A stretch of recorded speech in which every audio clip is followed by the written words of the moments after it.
Reciban todos un cordial saludo. Les damos nuevamente la bienvenida a nuestro curso correspondiente al nivel número 1, lectura crítica con propósito. En esta ocasión vamos a explorar las diferentes tipologías textuales y también los géneros literarios. El módulo 3 corresponde exclusivamente a explorar los textos y para ello tenemos una invitada muy especial llamada Marta Janet Caro Guerrero. Ella es maestra en lenguaje con experiencia en acompañamiento a docentes en ejercicio. También se desempeña actualmente como la coordinadora del Nodo Bogotá, Red Colombiana para la Transformación de la Formación Docente en Lenguaje. Y también es formadora del programa de tutorías para el aprendizaje y la formación integral del Ministerio de Educación Nacional. Bueno, como principal objetivo en este módulo 3 intitulado Explora los textos, nuestro propósito es poder identificar, reconocer, identificar aquellos elementos y la estructura básica de distintas tipologías textuales. Entonces, aunado a lo anterior, también se va a explorar los diferentes géneros literarios. En ese sentido, nos vamos a preguntar cómo se diferencian esas tipologías textuales, cuáles son sus características, cómo podemos de pronto analizar cada uno de ellos y en qué contextos se utilizan. Para ello, los invitamos a escuchar nuestra conferencia. En segunda instancia, también vamos a encontrar en la Moodle un ejercicio que se ha titulado Navegando las lecturas. Bien sabemos que es una prueba en la cual pues vamos a explorar diferentes tipologías textuales y que ustedes puedan identificarlas en detalle de acuerdo a las características dadas. Sin más preámbulos, vamos a darle la palabra a la doctora Marta. Adelante. Bueno, buenas noches. Bueno, de acuerdo con la hora en que estén en cada lugar. Les agradezco pues esta invitación y específicamente durante este tiempo vamos a analizar las diferentes tipologías textuales porque existen diferentes maneras de analizar los textos o discursos de acuerdo con la teoría que querramos observar. Entonces, partimos de que hay una gran diversidad de discursos. ¿Por qué? Porque hoy día ya nosotros no tenemos solamente el texto escrito en formato impreso, sino que ya tenemos otros textos que pueden estar en formatos distintos. Por ejemplo, tenemos textos como los correos electrónicos. Un correo electrónico que pasaría a ser de un texto en formato físico, como era una carta, a un formato digital que facilita la comunicación, y esto implica observar cómo la comunicación hoy es inmediata. Entonces, a través de un correo electrónico, a través de un chat, nosotros podemos comunicarnos de inmediato con una persona que puede estar a kilómetros de distancia. Eso hace que podamos hoy observar otros textos que hace unos años pues no se analizaban. Entonces, ¿qué vamos a mirar? Textos informativos, textos expositivos, argumentativos e instructivos, a partir de las siluetas textuales. Entonces, ¿qué es una silueta textual? Es la macroestructura sobre la cual se desarrolla un texto. Entonces, cuando yo voy a, por ejemplo, a elaborar una carta, yo tengo una macroestructura. Entonces, yo voy a colocar en la parte inicial una fecha, la ciudad, la fecha, un saludo, luego el cuerpo de la carta y luego una despedida y una firma. Eso sería una silueta textual. Si nosotros vamos a analizar otro tipo de textos, como por ejemplo un artículo de periódico, vamos a encontrar otra silueta, es decir, una forma en la que se presenta la información o el contenido de un documento de acuerdo con la información y la estructura pues, que se desee abordar. Eso lo elige la persona que está elaborando el documento o elaborando el discurso, de acuerdo con el, digamos, la visión de la teoría literaria que nosotros querramos abordar, o la teoría también de los géneros discursivos. Y aquí yo incluí esta frase de Van Dijk. Es un teórico que ha analizado los diferentes tipos de textos y es precisamente el que nos habla de la macroestructura, es decir, que dentro de todo el análisis de los documentos, él encontró en la macroestructura una manera para poder clasificar estas diferencias que hay entre un texto y otro a partir de esa estructura. Entonces, él tiene este texto en donde nos dice, es decir, no sería posible clasificar un discurso según criterios únicamente estructurales o funcionales, es decir, no solamente a partir de la silueta, sino nosotros también tenemos que mirar la función que cumple un texto dentro de un contexto específico. Entonces ahí tendríamos otro elemento, ¿no? No solamente el texto, sino el contexto en el que está. El texto está producido siempre en un contexto determinado.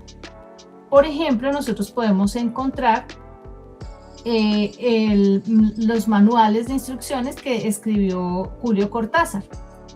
Por ejemplo, manual para dar cuerda a un reloj. Y allí se encuentra una estructura similar a unas instrucciones, pero en realidad es un cuento. Entonces, esta es una de las características que va a tener la literatura contemporánea, y es que va a conjugar diferentes tipologías y juega mucho con esas siluetas que antiguamente teníamos muy estructuradas y que hoy día pues van a mostrarnos una verdadera como un obstáculo para entender algunos textos, pero también una posibilidad para que seamos más críticos y críticas al momento de leer los textos. Bueno, entonces vamos a mirar estos que son textos expositivos. Yo pongo como ejemplo este libro que se llama Entre textos de lenguaje. Es una cartilla. Entonces vamos a encontrar muchas cartillas, libros de divulgación en la escuela que tienen esta estructura de texto expositivo. Entonces presentan una información detallada de la realidad y tienen que tener un lenguaje especializado, porque ustedes saben que cuando ya nosotros vamos a hablar de un determinado aspecto de la ciencia, es necesario que utilicemos la palabra precisa. Por ejemplo, en una cartilla de ciencias yo puedo encontrar palabras como mutualismo y parasitismo, mientras que estas palabras aparecen en otros contextos con otras intenciones comunicativas. En el caso de la cartilla, el mutualismo debe estar definido y por eso se tiene que utilizar el lenguaje especializado. Entonces, seguramente en la cartilla nos van a decir, el mutualismo es el fenómeno por el cual dos seres vivos conviven armónicamente y se aportan mutuamente. Por eso se llama mutualismo. Y seguramente nos darán un ejemplo. Mientras que en otro tipo de textos puede aparecer la palabra mutualismo, pero no nos explica.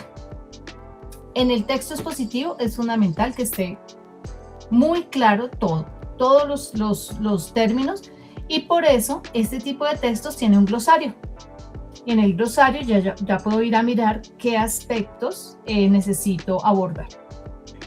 Y pues son empleados especialmente en el ámbito académico, por eso ustedes van a encontrar muchos textos expositivos en sus diferentes carreras. No importa, digamos, el campo de saber en el cual ustedes se desempeñen, siempre va a haber textos expositivos que les permiten acercarse a una área del saber específica. Entonces ahí tenemos, por ejemplo, folletos informativos, la enciclopedia, artículos de divulgación científica, son los que más trabajamos los profes en la universidad. ¿Por qué? Porque la divulgación científica genera prácticamente que año a año va generando información nueva. Entonces, esta gran cantidad de información nueva requiere ser divulgada y conocida pues, en los estamentos que corresponde, en especial en las universidades, porque es donde se está construyendo el saber. Por eso ustedes van a tener muchos artículos de acuerdo con el área del conocimiento que en ustedes se especialicen. Esta conferencia, por ejemplo, tiene una estructura expositiva, porque tiene que tener información clara y específica, en este caso, acerca de los tipos de textos. También una ley es un texto expositivo, porque en una ley nosotros vamos a encontrar los diferentes aspectos de un tema específico. Por ejemplo, la ley de convivencia escolar. Entonces, en la ley de convivencia escolar nos definen qué es acoso, qué es violencia, cuáles son los tipos de violencia que se ejercen dentro de una escuela, cuál es el protocolo. Todo eso hace parte de lo que dice la ley de convivencia escolar. También un informe es un texto expositivo. Entonces, en algunas ocasiones, sus profesores les van a pedir que escriban informes. Por ejemplo, un informe de laboratorio. Ustedes hacen un ejercicio de laboratorio, laboratorio de química, laboratorios de diferentes ramas. De física, por ejemplo, también hay laboratorios. Entonces, ustedes pueden hacer un paso a paso en el laboratorio para construir, digamos, con una sustancia específica. Y para el informe es necesario que ustedes cuenten detalladamente qué hicieron. Entonces, que combinaron una sustancia que es básica con una sustancia que es ácida y que luego se produjo una reacción química de tales características, que utilizaron un tubo de ensayo, una matraz, de acuerdo con los elementos que ustedes utilicen. Siempre el lenguaje tiene que ser especializado. Y a veces los profes también les decimos a ustedes que por favor nos escriban reseñas. Entonces, nosotros podemos escribir reseñas biográficas o también reseñas bibliográficas. Entonces, puedo escribir una reseña de una persona o de un suceso. O también puedo escribir una reseña de un libro. Entonces, tengo que contar en una reseña en qué consistía ese libro. Puede ser que el libro tenga 300 páginas y el profe me pida una página. Entonces, imagínense ese ejercicio tan interesante de coger esa estructura de un documento y luego pasarla a una sola página. Entonces, ese es un ejercicio bien interesante y de acuerdo con los planteamientos de Estanislao Zuleta, solo quien escribe realmente lee. Es decir, cuando escribimos la reseña, nos damos cuenta que sí pudimos comprender el contenido de un texto. Y una recomendación ya de carácter, de acuerdo con sus técnicas de estudio, una recomendación es elaborar reseñas de los libros que ustedes van leyendo durante el semestre y guardarlas en una sola carpeta. En el momento en que ya se va a hacer la preparación de un examen para el final de semestre, ustedes ya tienen las reseñas y es mucho más fácil repasar los temas de esa manera. Bueno, esos son los textos expositivos. Ahora vamos con los descriptivos o informativos. Entonces, aquí tenemos una discusión. Algunas personas separan los descriptivos de los informativos. Nosotros estamos trabajando con la teoría de Adams y él nos dice que lo que sucede es que en los textos informativos puede haber secuencias descriptivas. Entonces, ¿qué significan las secuencias? Son frases, oraciones o proposiciones que nos van contando detalladamente una situación. Entonces, en este caso, estos textos tienen un lenguaje denotativo y formal. Y la intención es comunicar de manera objetiva la realidad. Por eso, pues yo puse el ejemplo del periódico El Espectador. Esta es la versión digital del periódico El Espectador.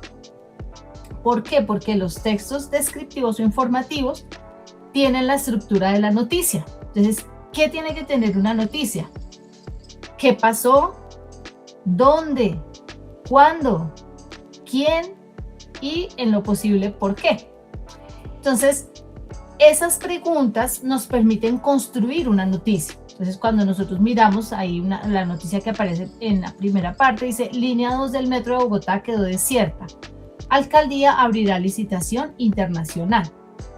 Entonces, ahí ya sabemos que hay una protagonista, que es la alcaldía de Bogotá, que tendrá que abrir una licitación porque no hubo quien hiciera la línea 2 del metro. Cuando una contratación se declara desierta, significa que las personas proponentes no pudieron responder a los requisitos que tenía de pronto la alcaldía. Pero todo eso hay que contarlo en la descripción de la noticia. Por eso este texto se llama descriptivo o informativo. También, también la crónica periodística hace parte de los textos informativos. Entonces, esta crónica periodística implica que nosotros podemos mirar una situación que ocurrió y miramos el paso a paso de esa situación. Entonces podemos mirar, por ejemplo, el asesinato de Jorge Eliezer Gaitán. Entonces decimos, Jorge Eliezer Gaitán salió del edificio a la 1 de la tarde, él bajó la escalera con Plinio Puleyo Mendoza y llegaron hasta la calle, y cuando estaban en la calle, entonces pasó un personaje. Entonces, eso es la crónica periodística, ustedes la van a encontrar en algunos periódicos, sobre todo periódicos más de circulación popular, porque digamos que se basan más en noticias que tienen que ver con la muerte de las personas o con diferentes delitos. Porque recuerden ustedes que eso también impacta mucho a las personas si quieren conseguir la información.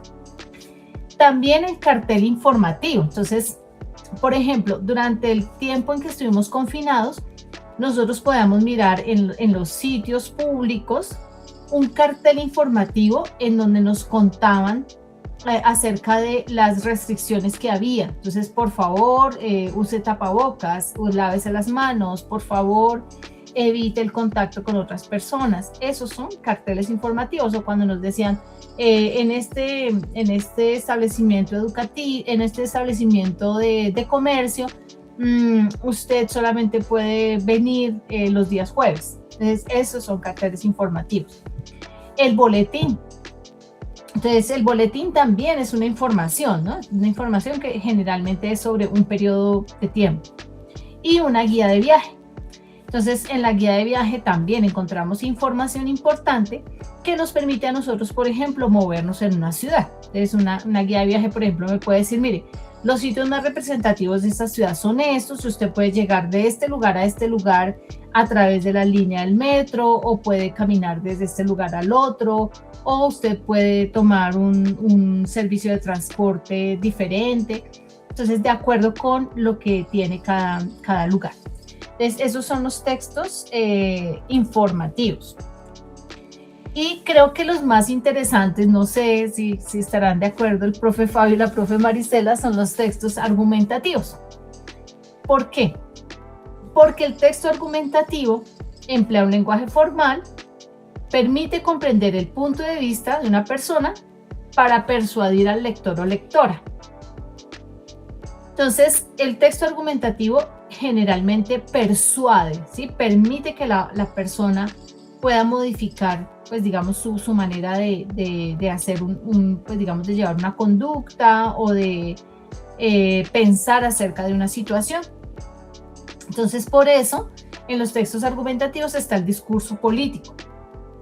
Ahí, pues, ustedes de pronto, si han estudiado acerca de cómo se originó todo el tema de la filosofía, los sofistas elaboraban discursos, y esos discursos tenían también esta estructura, una estructura persuasiva, porque pretendían convencer a la gente sobre un aspecto.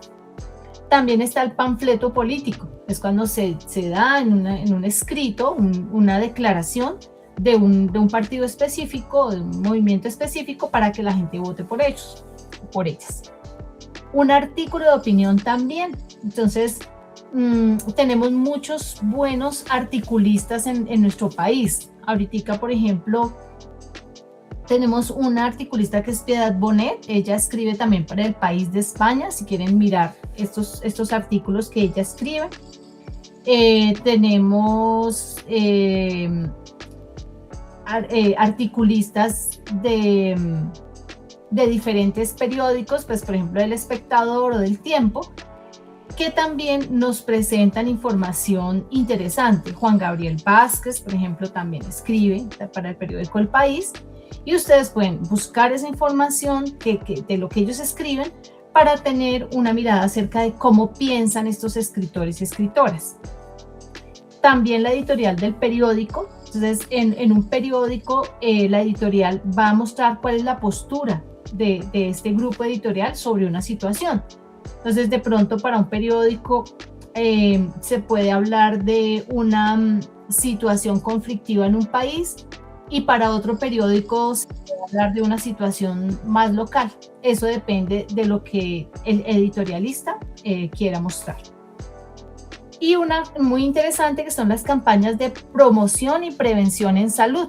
Esas también tienen la estructura argumentativa, y por ejemplo las campañas de promoción de lectura también tienen la estructura argumentativa, porque lo que hacen es buscar la manera de conquistar a las personas para conseguir, digamos, un cambio de actitud. Ustedes verán, por ejemplo, muy buenas campañas de la Red Nacional de Bibliotecas o de la Red Distrital, la de Bibliored. Y aquí yo puse este ejemplo. Como ustedes pueden ver, este es un texto discontinuo, porque no solamente va a tener palabras, sino que tiene pues un fondo rojo, la imagen de la gaseosa, y tiene algunas informaciones que hacen parte pues del producto, ¿no? Entonces nos cuentan que hay más de 530 millones de envases personalizados en la lata y en la botella, en todas las variedades de Coca-Cola. Porque utilizaron 156 nombres propios. ¿Pero para qué? Pues para que la gente compre más el producto. Entonces ustedes ven, una de las publicidades más persuasivas que tiene en este momento el mundo publicitario es Coca-Cola, porque pues ha logrado vender en donde nadie habría pensado, ¿no? Entonces ahí está el ejemplo pues de ese texto argumentativo. Y los textos instructivos, que son los que nos permiten a nosotros vivir en el mundo. ¿Por qué? Porque nos dan indicaciones para llevar a cabo una acción determinada. Tienen que tener un lenguaje claro y preciso. No pueden desviarse de ninguna manera, ni utilizar metáforas. No, tiene que ser muy claro para que podamos entender pues la función. Por ejemplo, en este caso yo puse el ejemplo de un celular, porque fíjense que el celular a veces tiene información que nos permite, digamos, manipularlo de manera intuitiva, pero en muchas ocasiones el manual nos ayuda para entender las funciones o las diversas aplicaciones que podamos encontrar. Entonces tenemos manual de instrucciones, recetas. Entonces ahí en las recetas tenemos el mejor ejemplo de los textos instructivos. Porque ¿cuál es la silueta textual de la receta? En la receta ustedes van a encontrar un título, luego van a encontrar los ingredientes y luego el paso a paso. Entonces el texto instructivo tiene que tener ese paso a paso. Así como hablábamos ahorita de un informe de laboratorio, que es el que ustedes elaboran, un profesor también tiene que hacer un manual de instrucciones para ir al laboratorio. Entonces les va a decir a ustedes, por ejemplo, bueno, para entrar al laboratorio usted tiene que tener este tipo de zapatos, utilizar tapabocas, utilizar una blusa de determinada manera, cogerse el cabello, no utilizar joyas. Ese tipo de detalles hacen que nosotros observamos cómo los textos instructivos nos permiten sobrevivir en el mundo. Un reglamento, ¿no? Los reglamentos también son textos instructivos, y un manual de usuario. Pues esos son los ejemplos que yo tomé, pero pues igual hay muchos textos instructivos en nuestra vida cotidiana. ¿Cómo los encontramos? Digamos, ¿cómo los reconocemos y los diferenciamos de otros textos? Porque tienen un paso a paso. Si yo me paso, digamos, en una receta, si yo no sigo el primer paso, sino que voy directamente a la segunda parte. Por ejemplo, yo estoy elaborando una masa y la masa en la receta decía que yo debería dejar la masa conservándose durante 40 minutos. Si yo me paso esa instrucción, entonces la torta no me va a quedar esponjosa. Ese tipo de ejercicios son los que se trabajan en este tipo de textos instructivos. Y en esta diapositiva, entonces, yo les quería hacer la diferencia entre textos continuos y discontinuos. Entonces, en general, los textos continuos son aquellos que tienen párrafos y que tienen una estructura, digamos, una silueta textual bien determinada, que nosotros sabemos que puede ser una hojita, y en esa hojita viene, así como la carta, viene una parte inicial, el cuerpo de la carta, el final de la carta, una firma. En cambio, los textos discontinuos pueden tener miles de formatos.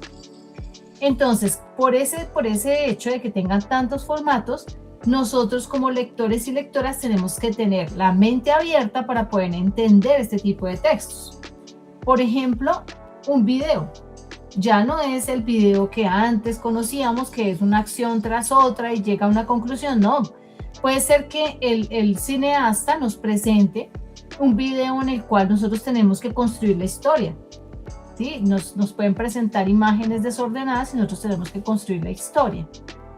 El mapping, que es el que tenemos acá, el ejemplo, este es un mapping de Guache, uno de los artistas plásticos colombianos.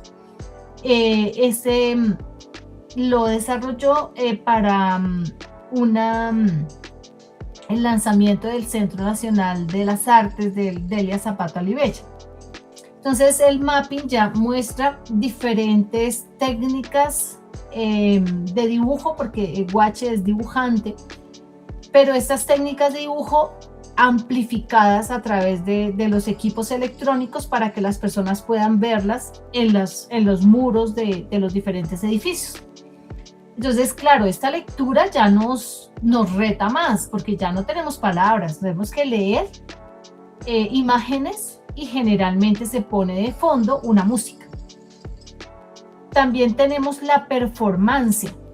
¿Qué es la performance? Cuando el artista o la artista está haciendo un movimiento específico, un baile, por ejemplo, o un tipo de actuación dentro de un espacio determinado, y nosotros debemos analizar esos movimientos, esos gestos, la pintura que utiliza, la ropa que utiliza, para poder entender el mensaje de su comportamiento, ¿no? Que sería la traducción de performance, su comportamiento, su estar en el mundo. Y también tenemos el reel. Entonces, en Instagram tenemos unas historias que se pueden construir con pantallazos, ¿no? Entonces pueden ser 6, 8 pantallazos en donde nos cuentan, por ejemplo, nos pueden contar una historia. Y simplemente en cada pantallazo va apareciendo una parte de la historia. Eso yo lo digo acá para los profes, pero en realidad los jóvenes lo conocen perfectamente. El cuadro estadístico también es un texto discontinuo. Entonces, en un cuadro estadístico no necesitamos nosotros tener palabras para entender una situación, ¿no? Pues obviamente con las convenciones adecuadas podemos entender un cuadro estadístico. Lo importante es leer siempre la información que aparece en el eje horizontal y en el eje vertical para poder entender, pues, qué es lo que los datos nos quieren mostrar. También tenemos la infografía. Entonces la utilizamos mucho en la vida académica. Nosotros utilizamos mucho la infografía. Entonces nosotros decimos, bueno, para explicar el tema del mapping, entonces vamos a hacer una infografía. ¿Desde cuándo se utiliza el mapping? ¿Quién lo creó? ¿Por qué se desarrolló este tipo de arte? ¿Qué significado tiene? ¿Quiénes son los artistas más destacados? Y eso se pone en un cuadrito y se muestra. Generalmente pues ya con los equipos electrónicos no es necesario imprimir, sino se muestra a través de las pantallas. Y un diagrama también es un texto discontinuo. Entonces, ahí tenemos que estar muy pilas porque los diagramas también nos permiten a nosotros entender una realidad o un tema específico a partir de información que está allí colocada, lo mismo que la línea del tiempo, ¿no? Entonces, en una línea de tiempo nosotros podemos encontrar sobre un eje horizontal varias fechas. Entonces, por ejemplo, podemos decir, bueno, ¿cuándo se fundó la universidad? La universidad se fundó en el siglo XX y tenía tantas carreras, tantos estudiantes en tal lugar. Después, en los años 80, se construyó el campus de tal lado. Después, en los años 90, se amplió las carreras que se dictaban, etc. Esa línea del tiempo nos permite mirar paso a paso el desarrollo de un proyecto específico, que es pues también muy interesante ese texto discontinuo. Entonces, la invitación es que ustedes miren los textos discontinuos, los analicen todo el tiempo, para que puedan desarrollar también esa mirada crítica sobre lo que está pasando ahorita, no solamente en la ciencia, sino también en el arte. Bueno, y entonces aquí tenemos un pedido, porque resulta que hay algunos textos que se salen de esa tipología de que es expositivo, informativo, argumentativo. Resulta que hay géneros literarios y dentro de estos géneros literarios encontramos otros textos que ustedes también van a encontrar en la universidad. En ocasiones puede ser que un profesor muy enamorado de las letras llegue a empezar la clase con un poema. Entonces, ¿eso qué significa? Que él está trabajando con el género lírico. Pero otro profesor nos va a decir, no, ¿sabe qué? Usted tiene que leerse esta novela que se llama El ruido de las cosas al caer, porque en esa novela se explica muy bien toda la historia de Colombia del siglo XX. Entonces el profesor está apelando al género narrativo. Y también puede pasar que una profesora los invite a una obra de teatro. Les diga, miren, que yo quiero que vean esta obra de teatro para que ustedes tengan esta información acerca de lo que fue la época de la violencia en Colombia. Entonces la profesora está apelando al género dramático. Entonces ahí tenemos los tres géneros.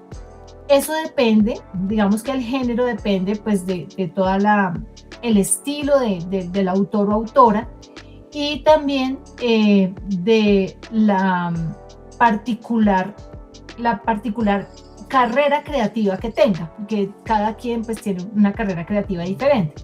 En este caso yo les traje un poema de Maruja Vieira. Es una escritora caldense, ella vivió durante el siglo XX y nos permite observar una mirada un poco más poética pues de la situación de nuestro país, ¿no? Entonces dice, la tarde lenta. Tengo llenas las manos de sol y de perfume. La tarde me devuelve tu invisible presencia. Tu mirada me sigue dibujando mi sombra. Estás en el paisaje como un árbol de sueño. Gotas de luz inquieta tiemblan entre las hojas. Una columna leve de humo gris en el viento está formando apenas el nombre del recuerdo. Entonces, para que lo tengan ahí en su radar, es Maruja Vieira, escritora colombiana. Entonces, pertenecería pues al género lírico, pero aquí tenemos otro ejemplo. Este tipo de textos muestra la subjetividad de quien escribe. Generalmente están en verso y cumplen con la rima. Sin embargo, hoy día se encuentra el verso libre o la prosa poética como posibles maneras de presentar un escrito lírico. Solo es necesario conservar el ritmo de las palabras para considerarlo como tal. Entonces, tenemos de Federico García Lorca, que es un soneto, es un buen ejemplo del género lírico, porque en el soneto se cumple con la rima, con la métrica y con el ritmo. Entonces, ¿qué es la rima? Ustedes observarán que hay unos versos que riman, el 1 y el 4, el 2 y el 3 riman y se cumple el ritmo, ya lo vamos a leer, y se cumple la métrica. Entonces, para que el poema quede bien elaborado, el poeta contaba las sílabas para lograr versos que sean simétricos, porque la poesía es lo más parecido a la matemática. Entonces, este es de Federico García Lorca, escritor español. Soneto de la guirnalda de rosas. Esa guirnalda, pronto que me muero, teje deprisa, canta, gime, canta, que la sombra me enturbia la garganta y otra vez viene y mil la luz de enero. Entre lo que me quieres y te quiero, aire de estrellas y temblor de planta, espesura de anémonas levanta con oscuro gemir un año entero. Goza el fresco paisaje de mi herida, quiebra juncos y arroyos delicados, bebe en muslo de miel sangre vertida. Pero pronto, que unidos y enlazados, boca rota de amor y alma mordida, el tiempo nos encuentre destrozados. Ustedes se encuentran ahí, pues, el ritmo del poema. La rima que les comento es cuando el final del verso rima uno con otro. Y tenemos también que el soneto tiene 2 cuartetos y 2 tercetos. Entonces, ¿qué significa 2 cuartetos? Ustedes observan los dos primeros estrofas tienen 4 versos, cada línea es un verso, 4 versos forman una estrofa que sería un cuarteto, segundo otro cuarteto, el tercero tiene 3 versos, entonces terceto, y el tercero 3 versos, otro terceto. Entonces ahí encontramos el soneto. Pero pues en texto lírico podemos encontrar mucho, ¿no? Entonces podemos encontrar madrigales, cantos, podemos encontrar los sonetos, poemas en sí, muchísima de la literatura que se ha elaborado también se ha pasado a música, ¿no? Porque por la musicalidad de los poemas es fácil que los artistas les pongan melodías, ¿no? Entonces, como tenemos el ejemplo de Joan Manuel Serrat con todo el disco que se llama Mediterráneo. Ahí tienen ustedes un ejemplo del texto lírico. En el género narrativo, entonces, los escritos muestran una estructura por párrafos, tratan asuntos de la realidad o de la ficción, ¿no? No necesariamente tiene que ser de la realidad. Hoy día se pueden encontrar microrrelatos, cuentos, novelas cortas, ensayos, crónicas, historias de vida. Sin embargo, durante la antigüedad se elaboraban epopeyas, mitos, leyendas, parábolas. Hay muchos otros textos que se elaboraban desde la antigüedad. Se dice que lo primero pues, que se elaboró, según la teoría de Mircea Eliade, fueron los mitos, ¿no? Que los mitos son el resultado de esa interacción del ser humano con la naturaleza, ¿no? Cómo responde el ser humano a lo que la naturaleza le presenta a través del mito, que es la explicación de lo que el ser humano está viviendo. Y aquí a la derecha les puse un ejemplo de Juan José Arreola, es un mini cuento que se llama Ágrafa musulmana en papiro de Oxirrinco. Estabas a ras de tierra y no te vi. Tuve que cavar hasta el fondo de mí para encontrarte. Ahí les dejo ese excelente autor, Juan José Arreola. Uno de los más elaborados textos, en este caso no poemas, sino microrrelato, de Juan José Arreola. Y pues recomendado también para que lo conozcan, este autor. Y acá tenemos un ejemplo del género dramático. Entonces, los escritos dramáticos están destinados a la representación ante un público. Es decir, en el género dramático tenemos el teatro. Ahí tenemos la zarzuela, tenemos la ópera. Entonces, ¿cómo se escribe este formato? Como es para representarlo, se escribe en formato de diálogo. Aquí se incluye la comedia, el drama y la tragedia. De hecho, aquí hay un género que está ahí entre uno y otro, que es la tragicomedia, ¿no? Que es cuando ocurren cosas chistosas, pero también pues, cosas que llevan a la muerte de los personajes, como la tragicomedia de Calisto y Melibea, llamada La Celestina, de Fernando de Rojas. Bueno, y aquí tenemos un fragmento de el soliloquio de Segismundo en La vida es sueño, de Pedro Calderón de la Barca. Entonces, puede suceder que para un personaje específico, en este caso Segismundo era el personaje de esta obra de teatro, para ese personaje se hace un texto específico, en este caso un soliloquio. Soliloquio significa que es un monólogo, él está hablando consigo mismo. Este es un fragmento, con perdón del profe Fabio, le quité un pedacito. Entonces dice, sueña el rico en su riqueza, que más cuidados le ofrece. Sueña el pobre que padece su miseria y su pobreza. Sueña el que a medrar empieza, sueña el que afana y pretende, sueña el que agravia y ofende, y en el mundo, en conclusión, todos sueñan lo que son, aunque ninguno lo entiende. Yo sueño que estoy aquí, de estas prisiones cargado, y soñé que en otro estado más lisonjero me vi. ¿Qué es la vida? Un frenesí. ¿Qué es la vida? Una ilusión, una sombra, una ficción, y el mayor bien es pequeño, que toda la vida es sueño, y los sueños, sueños son. Entonces quise traerles ese porque me parece uno de las obras de teatro pues mejor elaboradas del barroco español, y pues Pedro Calderón de la Barca, pues excelente escritor. Bueno, entonces por acá ya vamos terminando. Entonces pues muchísimas gracias por su atención. Les dejo el correo electrónico si alguna persona desea escribir, o si tienen alguna pregunta pues también con gusto les puedo responder a través de ese correo. Entonces que tengan un buen descanso.